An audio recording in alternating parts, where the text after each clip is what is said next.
morning, dear children. You are the creation of your own destiny.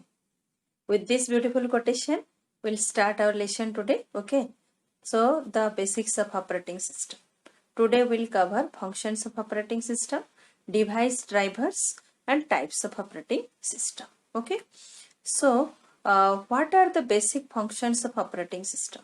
Actually, functions of operating system broadly fall into three categories: essential functions, monitoring functions, and service functions. Okay, essential functions, monitoring functions, and service functions. So let us see what are essential functions. Essential functions ensure effective utilization of computer system resources. Effective utilization of computer system resources, that means use of hardware and software. Monitoring functions monitor and collect information related to system performance like CPU usage and your memory. So related to your system performance, that is your monitoring function. And then another one is your service functions. So it shows service functions enhance facilities provided to user. Okay. You can tell error handling is also one of the service provided by the operating system. So these are the three main functions which operating system does. That is essential function, monitoring functions, and service functions. Okay. So next one is the major functions of operating systems are processor management, memory management, file management, device management, and user interface. Okay, so one by one we'll study about in detail. So what is processor management? The processor management function of an operating system allocates an important computer resource CPU to various running programs or applications. Okay, two important resources of the computer are, one is CPU, another one is your memory. Okay, so in the processor management function of an operating system allocates an important computer resource, that is CPU, to various running programs or applications. A running program or application is also called a process. That means the program which we are opening and doing the work, that is known as a process. This function of an operating system prepares, schedules, controls, and monitors jobs or processes submitted for execution to ensure the most efficient processing. Okay. A job is a collection of one or more related programs and their data. That is means how a job will be completed. Job means a program, its data, its related means functions. So altogether how that task will be completed. A job or a task you can tell. So that is the work of your operating system. So for that operating system prepares, schedules, controls, and monitors the jobs. Okay. Memory management. The memory management function of an operating system manages another crucial resource of computer, that is the computer memory. This function allocates memory to the running processes and deallocates the memory from the process when it gets completed. Okay.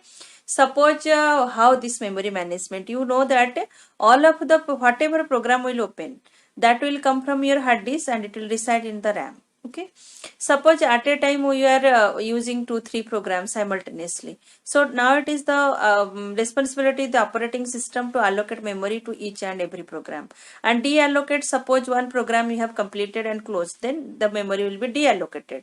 And suppose you have opened a program, then memory will be allocated to that program in the main memory. So how when the memory will be allocated, when the memory will be deallocated, that is the work of your operating system. Okay. Next one is your file management.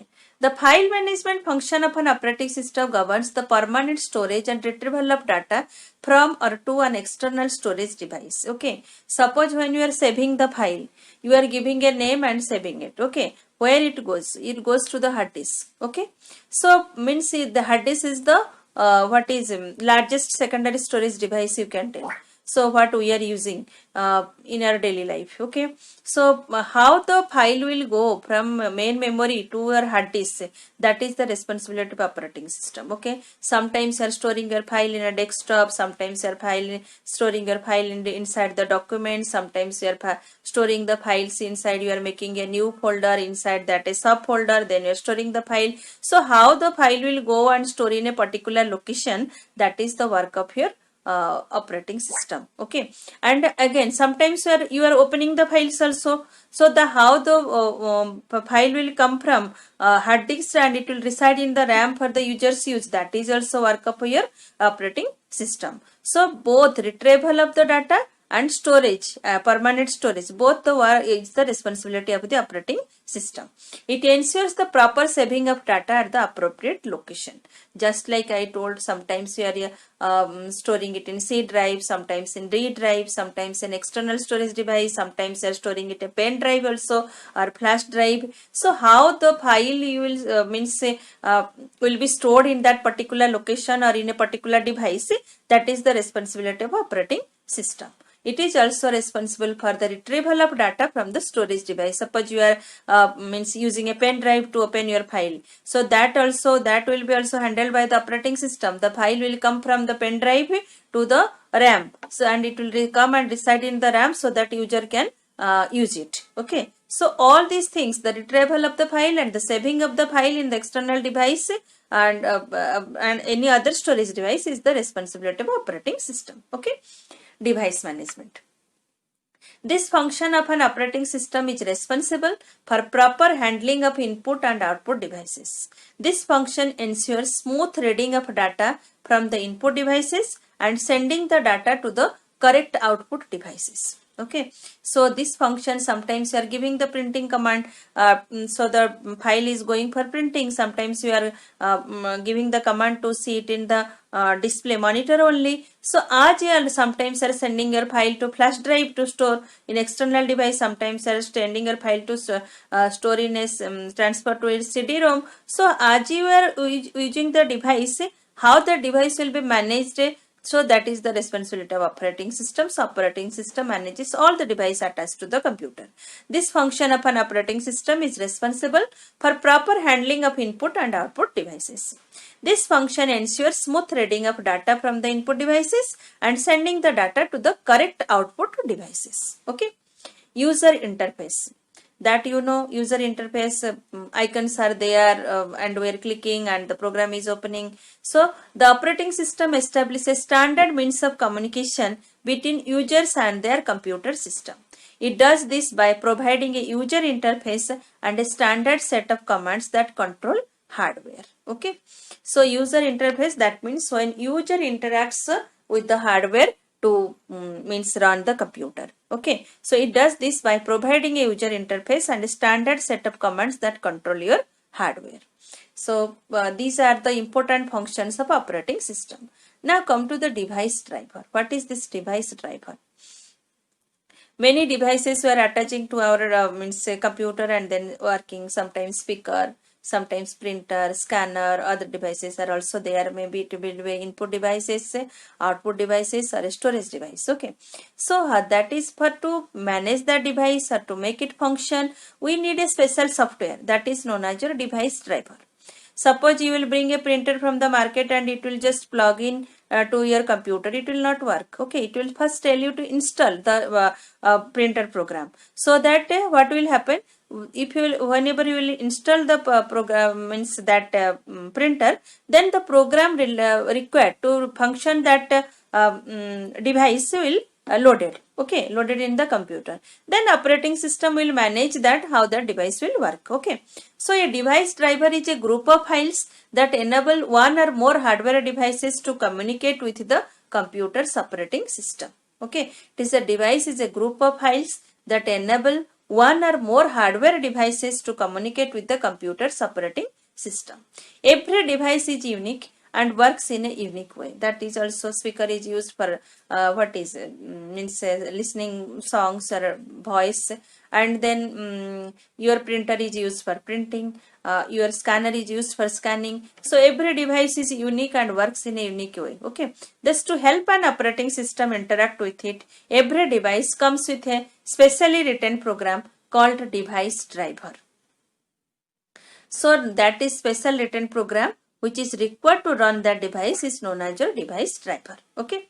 So external hardware devices like printers, displays, CD-ROM readers, USB sticks, Bluetooth devices and so on come with special software that need to be installed before they can be used. Okay. Nowadays very popularly we are using these Bluetooth devices for listening songs, and nowadays for watching videos also. I heard some of you are using this Bluetooth devices speaker. So how you are installing? Before means using that device, it will ask you to install. Okay, so that need to be installed before they can be used. This special software is known as a device driver. Okay, so why we need a device driver? A typical computing system, laptop, computer, cell phone, PDA, point of sale system deals with a variety of devices. In order to suppose a laptop you are using, you can use a speaker, you can use a Bluetooth speaker also, a scanner can be attached also, printer can be attached also. Okay, so many devices you can attach to this a device. So in order to interact with every type of device, its operating system must have some code dealing with that type of device. That means operating system must have some programs to deal or to handle those devices which are attached to your laptop. The device driver provides specific instructions to the operating system in order for the hardware device to perform properly. Okay, so that means for running every device there is a special program, and that special program is known as your device driver that comes with the device. Okay, that program comes with the device. So what is means how it is work? Every device driver means device as a driver software, and that driver software is managed by your Windows operating system, and that operating system then our application by the end user. Suppose we are using the printer, then we are using any application, we are we want to make a print, so we are the last in between Windows not any operating system, whatever is in between that will work as an interface. And for every device a driver software will be there, and driver software will be managed by the operating system. Okay, so that's why we need a device driver, because we are using many devices in one system. So to manage all the devices attached to that particular system required some particular programs to manage those devices, and that those particular programs also will be handled by the operating system. Okay, so we need device driver. Okay, so next one is your types of operating system. So very popularly nowadays we are using 2-3 operating system. You know, Windows we are using, and then in our mobile phone Android we are using. Some of you are using Apple phones, iOS also. So like this, different operating systems are there. So and their work is also different. They work also differently. So means depending on that. So we'll read some types of operating system. Okay, so one operating system is a single user operating system, as the name suggests, single. So single means one. At a time it will allow one user and then one particular application to work. Okay, this type of operating system supports only one user at any point of time. Means at a time 2-3 users cannot work in that system. There are two subtypes. One is a single task operating system. This operating system supports or runs single application at a time, or for example operating system for mobiles, MS-DOS, etc. Mobile, see Android, that is whenever we are using, one person can use at a time that. Okay, two persons simultaneously cannot use one device. Single task operating system. Then single user multitasking operating system. So means one user but can at a time can handle many applications. So for that also you can take mobile. Single user is there, but at a time we can use many programs. Okay, this operating system supports one user but can deal with multiple applications running at a time. For example, simultaneously running Word document, a video, internet browsing, listening to music, etc. Windows also we are doing all the things.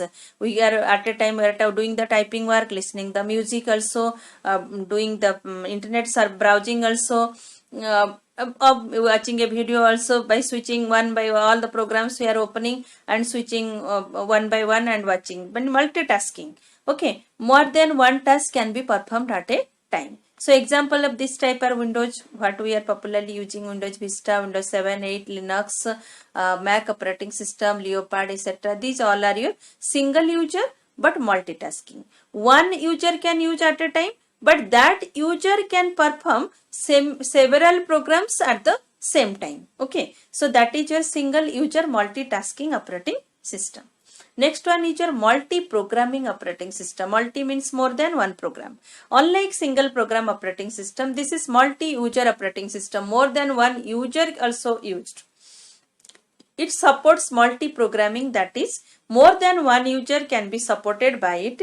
Therefore, more than one user programs are loaded and active in the main store at the same time. Okay, these active programs are executed using some techniques one by one.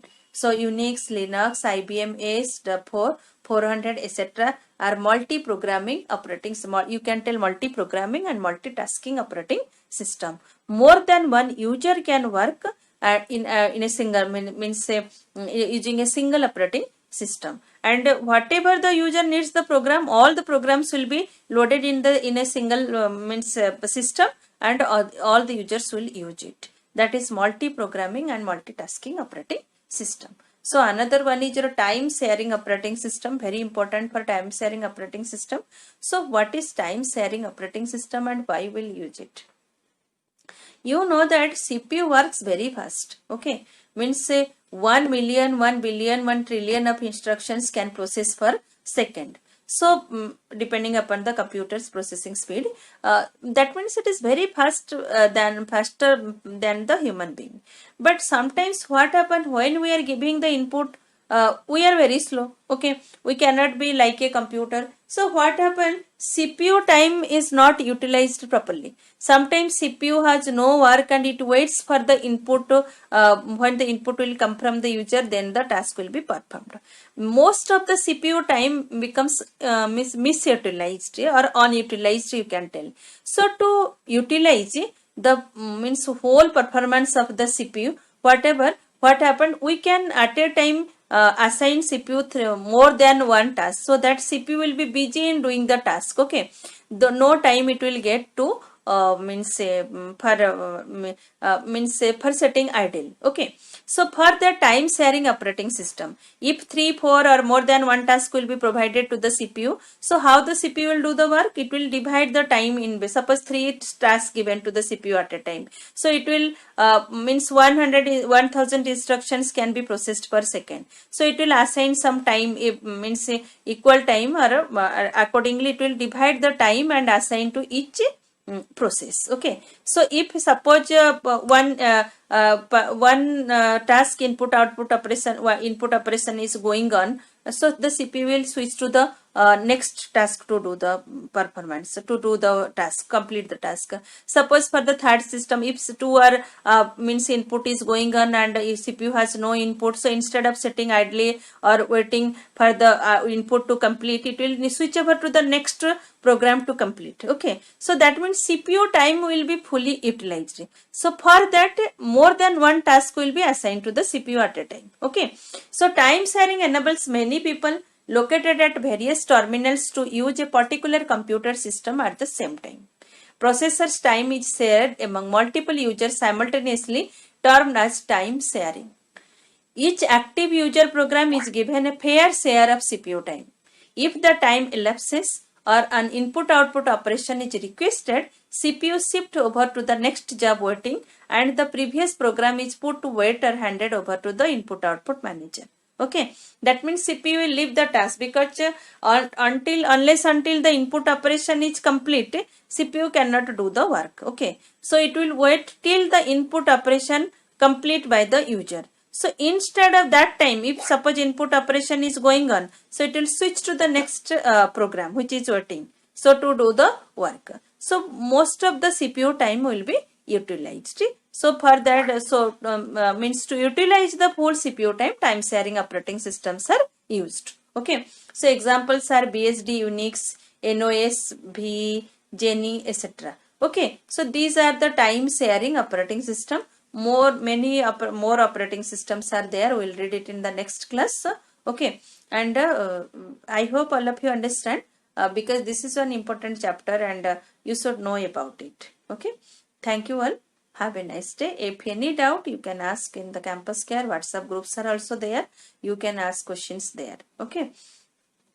And subject enlistment, all of you please submit in time. Tomorrow means say 10th is the last day for submission. After that, it will show us done late in the Google Classroom, and it will not be accepted. Okay. So